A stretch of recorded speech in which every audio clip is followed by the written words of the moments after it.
Deep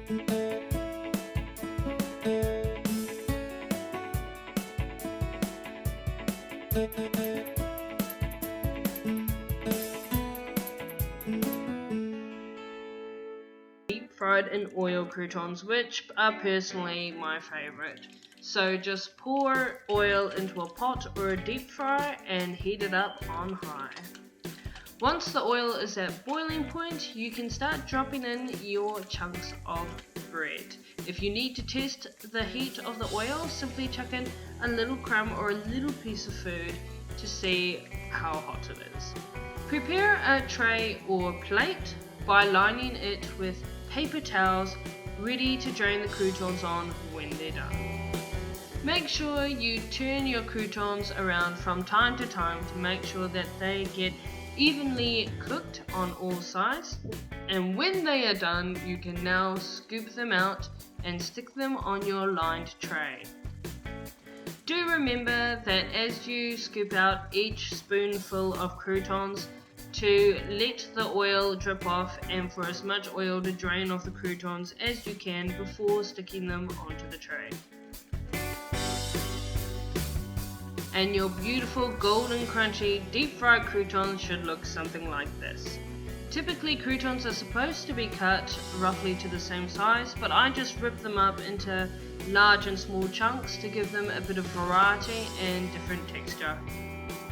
For easy storage, simply place any leftover croutons for future soups into an airtight container and make sure it is completely sealed.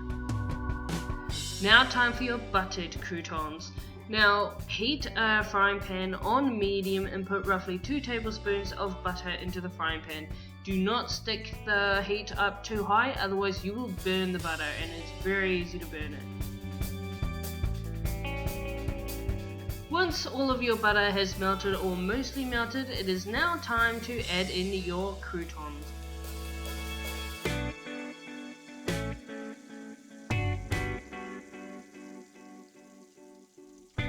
Try to keep them in a single layer without any croutons sitting on top of each other, and allow them to stay for a few seconds on one side so that they can brown. Do not leave it too long though, because it will cook very quickly. Once you have left it for a little bit and one side is completely cooked, begin to stir and flip the croutons over so that all the other sides get coated with butter and get browned and golden.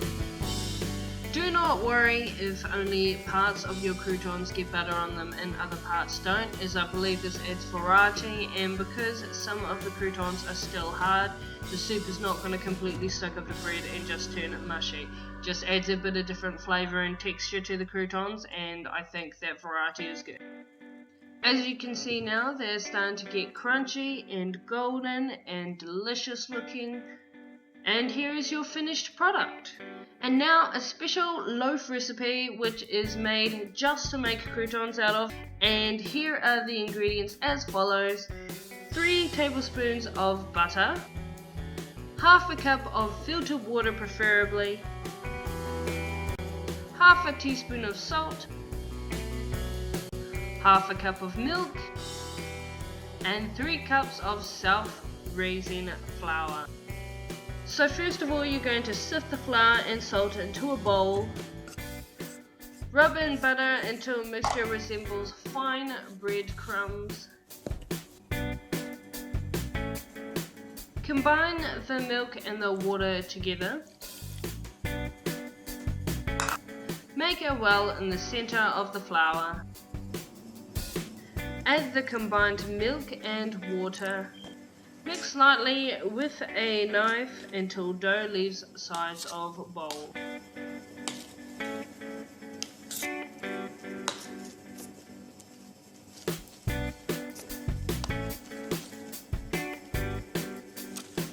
Now this is just according to your own choice. If you would like, you can add a flavouring. So if you want flavoured garlic and herb croutons, you can do that. Just sprinkle these in when you are mixing the dough together if you would like to add the flavouring. The herbs that I used was thyme and basil and garlic, which is a beautiful mixture and it smelled amazing. Gently knead on a lightly floured surface. and then shape it into a round. Now the recipe says put on a greased oven tray. I always use baking paper because it's never ever gonna stick, but that's just my preference. Do it however you want. Pat into around 15 to 16 centimeters or 6 to 6.5 inches in diameter. With a sharp knife, cut 2 slits across dough like a cross, approximately 1 centimeter or half an inch deep. Brush the top of the dough with milk and sift a little extra flour over the dough. Bake at 200 degrees Celsius for 10 minutes, then reduce down the temperature to 160 degrees Celsius and bake for 15 minutes or until golden brown. Once you have baked your loaf, you can then turn them into croutons. Here is my batch, half deep fried and half done in butter. I hope you enjoyed the video. If you haven't had the chance to try homemade croutons yet, give them a go. You won't be disappointed.